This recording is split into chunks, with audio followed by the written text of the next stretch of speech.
Alright, hello and kia ora ladies and gentlemen, and welcome back to the channel where today we take out the mighty Australian Boomerang Mark 1. And yes, no jokes, I adore this plane. Despite the fact that it looks like a extended boomerang made of metal with some wings and an engine strapped to it, it is in fact a very good plane in this game. It's yes, it looks the part, sort of. It's just, you know, apparently this is supposed to look a bit like the Beaufort and the P-40 Warhawk, because those two planes were being built in Australia at the time this thing was made. And it, you know, I suppose it looks a bit like that, and yes. Anyway, so, this game was a disaster, frankly. Our team all died, eventually. You can see what happens to me, but we'll wait for that to occur. And, well, yeah, so we've just managed to nail ourselves a bomber. Not particularly hard, but we have just managed to get ourselves into a bit of a spot of bother. Because there are two J2M2s over there, and as well, yes, the Boomerang is a good plane, but it's not a J2M2, so let's, you know, haul ass out of there. And, yes, at the same time, there is another plane, which, if I pan the camera back round eventually, there we go, an A7M. Yes, that's a plane from 1943, and two other planes from, like, what, 1944 against this little piece of, I was going to say shit there, but it's not. Well, well, chaps, it is a piece of shit, but, you know, it's still quite fun. It's a looker. It's, yeah, so here I am, trying to outrun a J2M2, yes, but that thing has got almost the same dive characteristics as a P-51 Mustang, compared to this thing, which has probably got the same dive characteristics as, well, a feather. It's a, this thing just, like, it has pretty good energy retention and doesn't like to get very fast. This plane isn't very fast. Like, you think of, you know, your Zeros and stuff, they're slow, but ooh, no, you know nothing. This thing is, you know, biplane speeds. It's look at that, doing a mighty 250 kilometers per hour, and it's not exactly gaining speed particularly fast. But what it does not have in speed, it does make up for in maneuverability. This thing is a nimble beast, and it's going to have to be, because I've got two J2M2s above me, and I'm keeping a very stern eye on them, as you can see, because if, you know, if I tap my eyes off them for one moment, they will dive and kill me. So this is basically what I do for the next few minutes of this match. I look above me and try not to get boom and zoomed. And there's two, you know, that will be mostly successful. Try and make myself appear as a very unappealing target. Yeah, and also not try and overheat my engine. This thing's actually got the same engine as the F4F, which is down at BR, what, 2.3, and this thing's at 3.3. So, yeah, admittedly is a better plane than the F4F, well, better than the F4F4.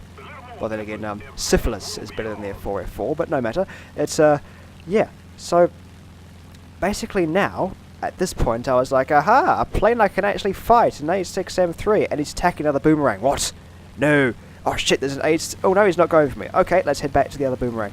So, yes, when you see a mate in trouble, you go and try and save them. And don't do what I'm doing here. Yes, there we go. I now go back to this thing. This mighty A6M. Now, I have to be careful fighting the A6M, because that thing is much more maneuverable than this plane is. Yes, I know.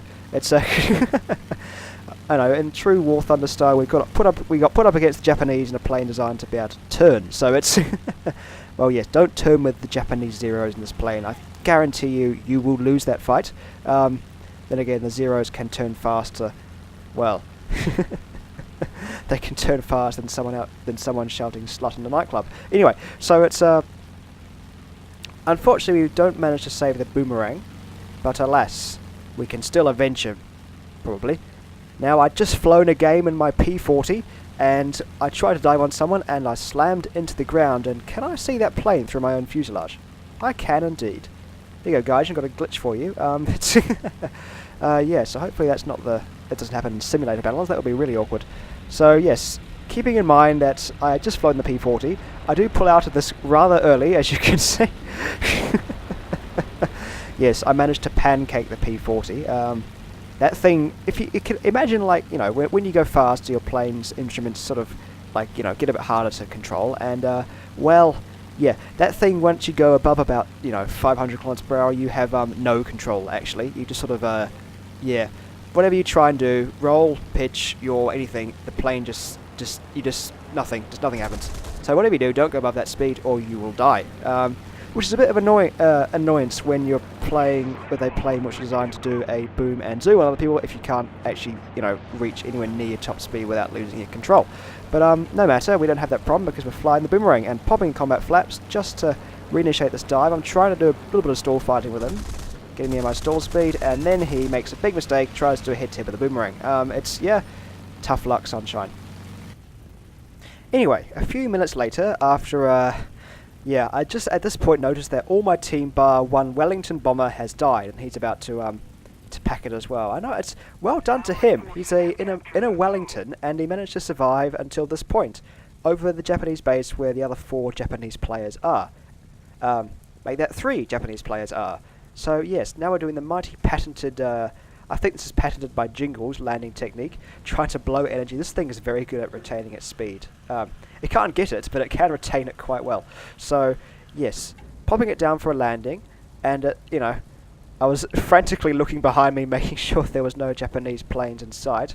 I didn't cannon brake here, just in case I had to, you know, floor it, and get out of here if a Japanese fighter decided to try and sneak up on me. But fortunately that didn't happen. So this airbase, which happened to have all the supplies needed to help fix this boomerang, even though we have just captured it, yeah, we were able to resupply from and head back to try and take out the remaining Japanese fighters. Now, I was a bit cautious at this point because I feared that if I you know, went in the direction of their base, I would have run into all 4 of them at once, and the boomerang is, well, it's a good plane, but it's sort of not 4-on-1 good. It's not Bruce Willis, it's a boomerang. After a bit of side climbing and promptly on cue, the Japanese start to show up. This J2M2, I've actually got an energy advantage on. Hooray! I managed to out-energy an energy fighter. So I tried to chase him down for a bit, and yeah, the J2M2 is quite fast. So yes, I know, a Japanese plane that's fast, that's a...